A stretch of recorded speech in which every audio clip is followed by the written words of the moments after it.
채워지지 않는 인간의 헛된 욕망.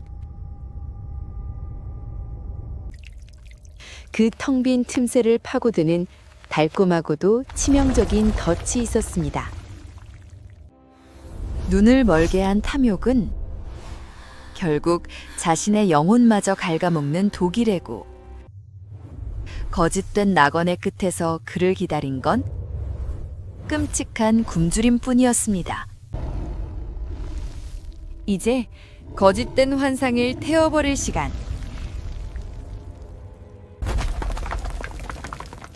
인간의 생기를 탐하는 악귀와 목숨을 건 최후의 사투가 시작됩니다.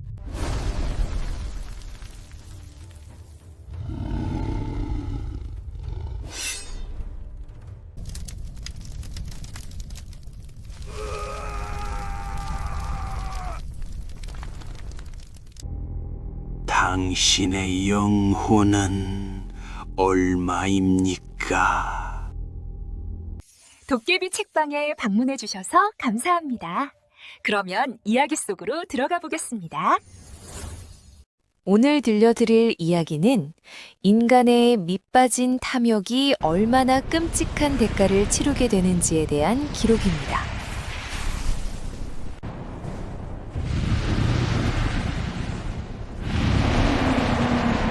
한때는 뼈대 있는 가문의 자손이었으나 철저하게 몰락해버린 양반, 이생. 가문의 영광은 잿더미가 되었고 그에게 남은 것은 지독한 가난과 세상을 향한 깊은 원망뿐이었습니다. 유난히 해가 뜨지 않고 기괴할 정도로 짙은 안개가 온 마을을 집어삼킨 날이었습니다. 며칠을 굶주려 환각마저 보이던 그는 흙바닥 밑에 숨겨주었던 마지막 엽전 샌잎을 움켜쥐고 홀린 듯 집을 나섰습니다. 밤마다 텅 빈 곳간을 바라보며 키워온 맹렬한 욕망이 그의 앙상한 두 다리를 움직이고 있었습니다. 이 지독한 가난을 끝낼 수만 있다면 무엇이든 할 것이야. 무엇이든. 그의 발걸음이 향한 곳은 온갖 출처를 알 수 없는 기이한 물건들이 비밀리에 거래된다는 어두운 새벽 장터였습니다. 안개가 무겁게 가라앉은 장터는 숨이 막힐 듯 고요했습니다. 사람들의 형체는 탁한 해무에 가려져 일렁였고 상인들조차 입을 굳게 다문 채 그림자처럼 앉아 불청객을 응시할 뿐이었습니다. 이생은 미처 알지 못했습니다. 이 불길하고 축축한 안개의 끝자락에서 자신의 남은 수명과 영혼을 통째로 갉아먹을 아주 매혹적이고도 끔찍한 저주와 마주치게 될 것이라는 사실을 말입니다.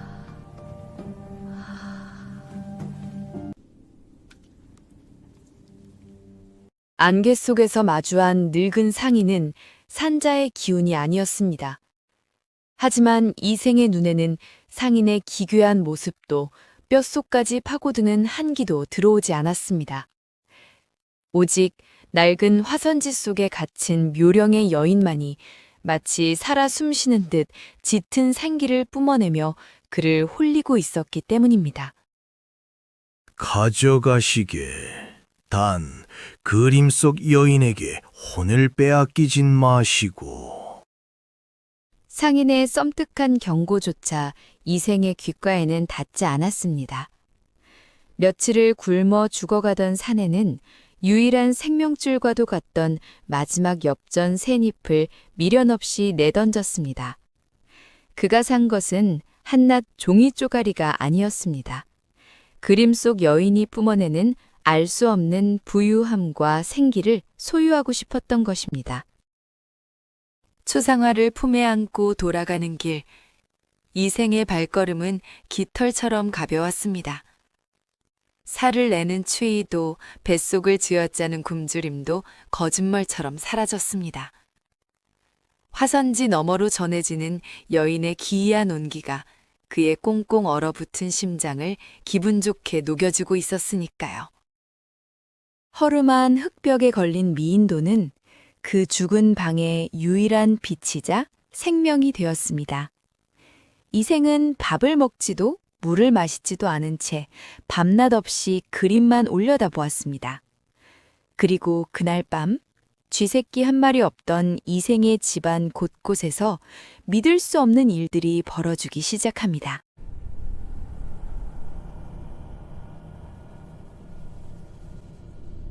기괴한 환상은 밤이 지나도 사라지지 않았습니다. 오히려 아침에 햇살을 먹고 더욱 짙어져 썩어가는 초가집을 화려한 환상의 누각으로 둔갑시켰죠. 바닥에 뒹구는 썩은 집단은 최고급 비단료로, 흙먼지는 금가루로 변해 이생의 눈을 멀게 했습니다. 그림 속 여인이 내어준 허상의 부유함. 그것은 며칠을 굶주린 사내에게 던져진 가장 달콤하고도 치명적인 독이었습니다. 나의 어여쁘고도 어여쁜 각시. 이생은 이제 집 밖으로 단 한 발자국도 나가지 않았습니다. 아니, 나갈 이유를 완전히 상실해버렸습니다. 그가 여인에게 애달픈 말을 건넬 때마다 화선지 속 여인은 그 목소리를 집어삼키며 더욱 짙은 생기를 뿜어냈으니까요.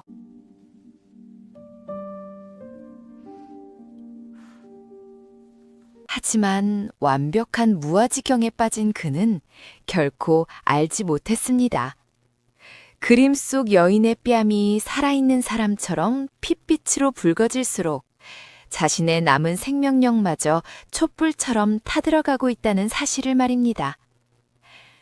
마침내 기괴한 탈을 쓴 상인이 경고했던 혼의 대가가 아주 조용하고 잔혹하게 징수되기 시작한 것입니다. 영원할 것 같던 달콤한 환상은 연료가 다한 화로처럼 싸늘하게 식어갔습니다. 이생의 육신에 쥐어짜낼 생명력이 단 한 방울도 남지 않았기 때문입니다. 기나긴 굶주림 끝에 완벽한 포만을 얻은 요기는 더 이상 낡은 종이 쪼가리 안에 머물 필요가 없었습니다.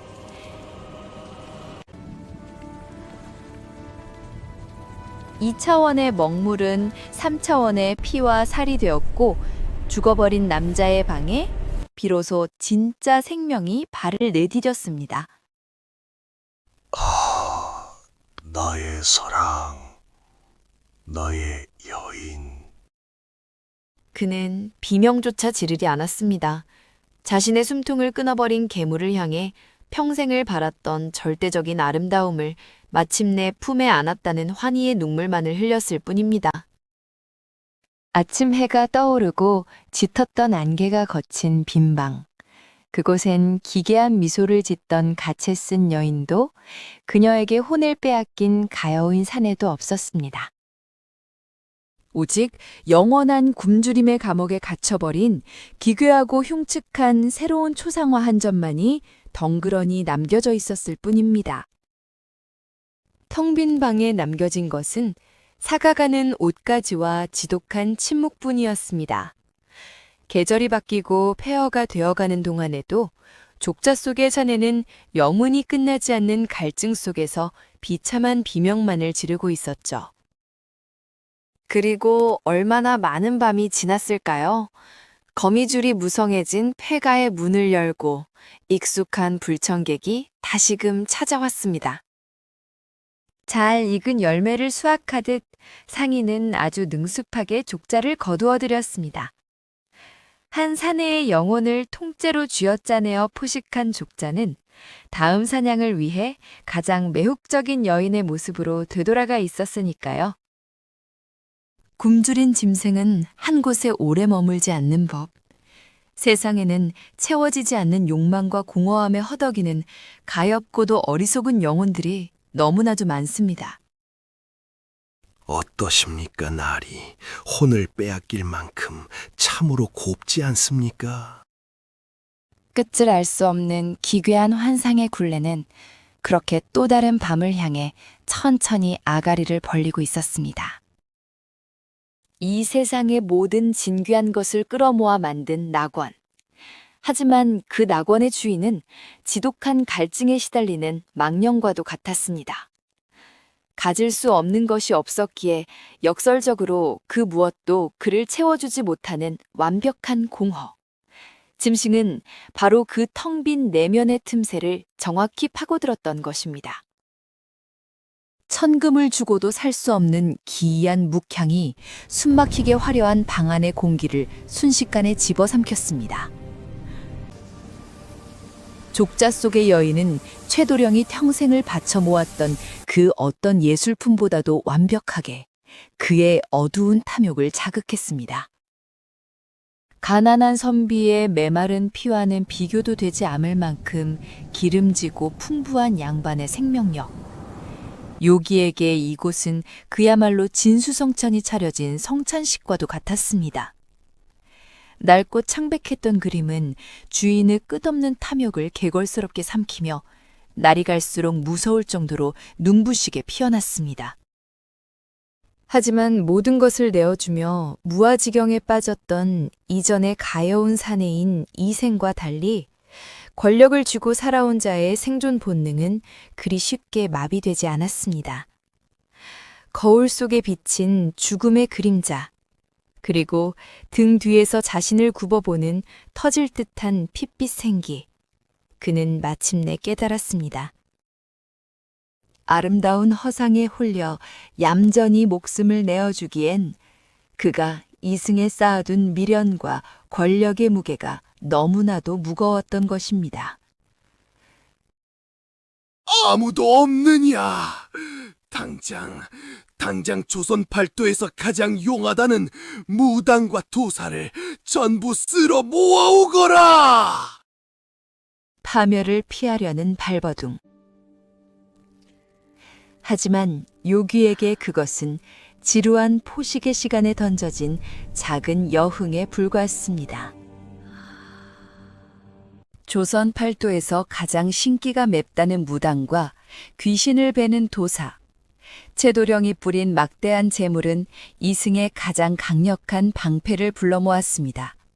하지만 방 안에 진동하는 것은 향냄새가 아닌 숨통을 조이는 지독한 피비린내.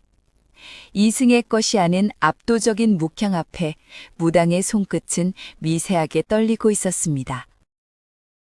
사냥감을 빼앗길 위기에 처한 요귀는 마침내 숨겨두었던 끔찍한 본성을 드러냈습니다. 그것은 단순한 원귀가 아니었습니다. 인간의 탐욕을 뜯어먹고 자라난 형체를 알 수 없는 거대한 재앙이었습니다. 도사의 거울이 비춘 것은 그림의 허울이 아닌 저주의 깊고 어두운 기원이었습니다.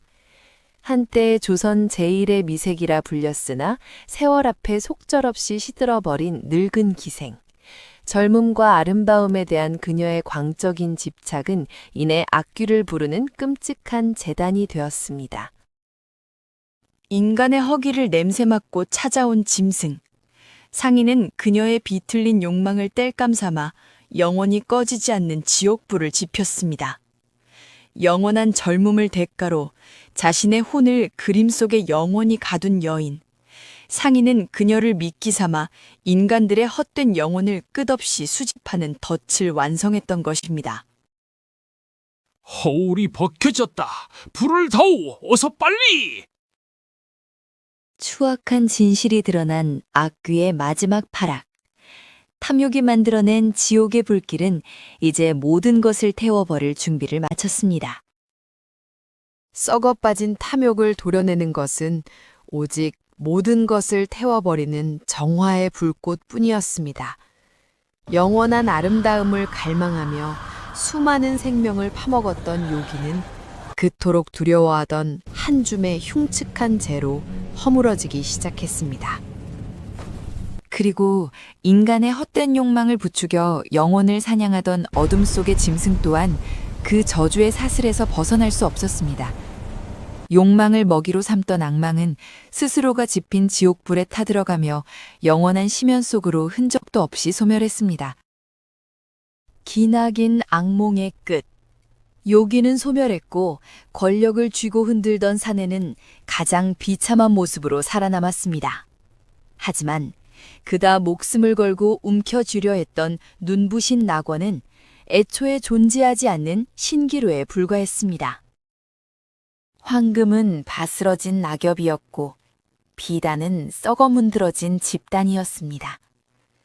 악귀가 그의 두 눈을 가리고 탐욕이라는 독을 먹여 키워낸 끔찍한 환상이었습니다. 넘치도록 가졌음에도 더 큰 허기에 시달렸던 자의 말로 그는 목숨을 부지했으나 평생을 흙먼지 속에서 진짜와 가짜를 구분하지 못한 채 미쳐가야 할 것입니다. 인간의 탐욕은 이토록 더덥고 또 소름 끼치게 잔혹합니다. 영혼을 집어삼키는 초상화, 그 이야기는 여기까지입니다.